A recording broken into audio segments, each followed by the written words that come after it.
Hello friends, finance and growth channel में आपका स्वागत है। सबसे पहले हम बात करें फ्राइडे की 29/8 की निफ्टी की जो रेस थी, जो क्लोज हुई है 24,426, 74 पॉइंट माइनस बंद हुई है। एंड सेंसेक्स की बात करें तो 79,809, 270 पॉइंट माइनस बंद हुई है। ऐसा नहीं कि निफ्टी स्टार्टिंग से ही माइनस में थी। मिड में निफ्टी ऊपर हाई लगाया है 24,572 का। आज असल में मेन इवेंट था, रिलायंस का एजीएम था। और 2 बजे के अराउंड रिलायंस का एजीएम स्टार्ट होता है, जिसके बाद देखा गया कि थोड़ी देर तो सस्टेन हुआ, लेकिन उसके बाद जैसे ही उन्होंने अपने जियो आईपीओ की अनाउंसमेंट की, उसके बाद एकदम से मार्केट में डाउन साइड मूवमेंट आ गई। इसके बाद बात करते हैं जीडीपी के डाटा की। आज जीडीपी के डाटा भी आया है हमारे यहाँ इंडिया का, और डाटा जो है वो बहुत ही बेहतरीन आया है 7.8% के अराउंड पे। जो कि अगर हम बात करें क्वार्टर वाइज में, तो ये फर्स्ट क्वार्टर का डाटा आया है। बेसिकली इससे पहले जो डाटा आया था वो मई में आया था 7.4 के अराउंड पे। जो उम्मीद लगाई जा रही थी वो डाउन साइड की लगाई जा रही थी। जैसे कि आरबीआई ने भी थोड़ा अनाउंस किया था कि उनको भी थोड़ा लग रहा था कि जिस हिसाब से टैरिफ लग रहा है उस हिसाब से जो जीडीपी डाटा है वो डाउन आएगा। तो उन्होंने जो अनुमान लगाया था 6.6% के अराउंड लगाया था। बट जो डाटा आया है एक्चुअल वो आया 7.8%। अब बात करते हैं कि ये इतना बेहतरीन डाटा आया है जो कि हमारी कंट्री ग्रोथ कर रही है। और जो लास्ट हमने देखा था, ट्रंप ने जो स्पीच दी थी उसमें बेसिकली डेड इकोनॉमी कहा हुआ था। मुझे ये नहीं समझ आता कि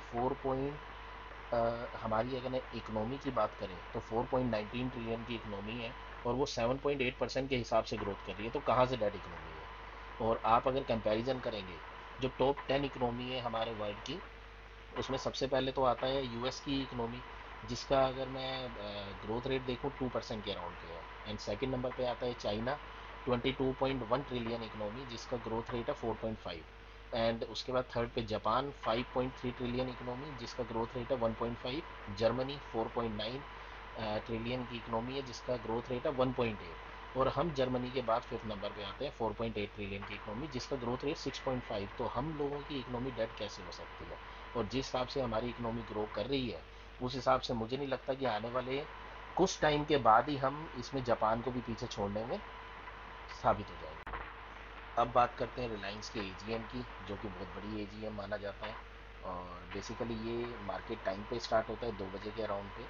और हर बार इसका यही टाइम होता है, मार्केट के बीच में ये स्टार्ट होता है और मार्केट क्लोज होने के बाद ये ख़त्म होता है। मतलब उसके बाद भी चलता है, उसके बाद फिर थोड़े टाइम बाद बंद हो जाता है। और जो आज के हाईलाइट्स हैं रिलायंस इंडस्ट्री के, वो एक बार मैं कवर करना चाहता हूँ। जैसा कि इनका वैसे तो काफ़ी सारा वर्टिकल है जिसमें ये बिजनेस करता है रिलायंस इंडस्ट्री। मेन जो इनका काम है वो O2C बिजनेस, जो कि basically oil to chemical business है, जिससे मेन इनको इनकम आती है।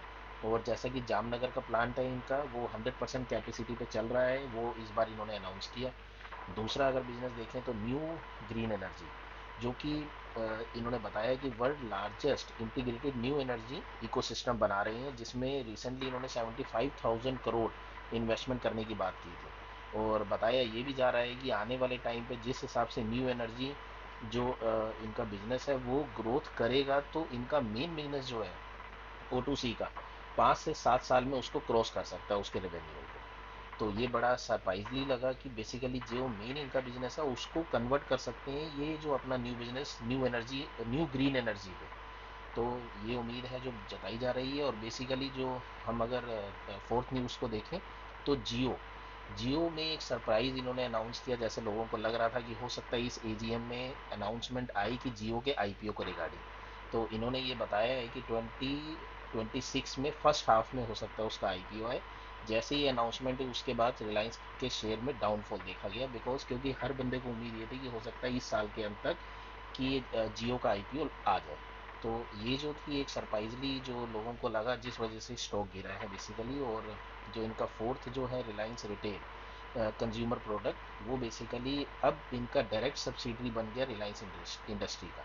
तो उसके डायरेक्ट सब्सिडरी बनने से क्या हुआ है कि एक और वैल्यूएशन ओपन हो गई है डीमर्जर की इन फ्यूचर में। और बताया ये जा रहा है कि जिस हिसाब से अगले 5 साल में 20 कागर का बिजनेस ग्रोथ इसमें दिखेगा, और 1 लाख करोड़ का रेवेन्यू ये क्रॉस करेंगे अगले 5 साल के अंदर। तो बहुत बड़ी बात है जो इन्होंने अनाउंस की है। और ये सब अनाउंसमेंट हुई थी जो कि मार्केट क्लोज होने के बाद, तो इसकी मूवमेंट हो सकता है मंडे को भी आपको देखने को मिले। अगर ये इन्फॉर्मेशन आपको अच्छी लगी है तो चैनल को सब्सक्राइब करें, चैनल में कमेंट करें, और लाइक बटन को दबाना बिल्कुल ना भूलें। Thank you.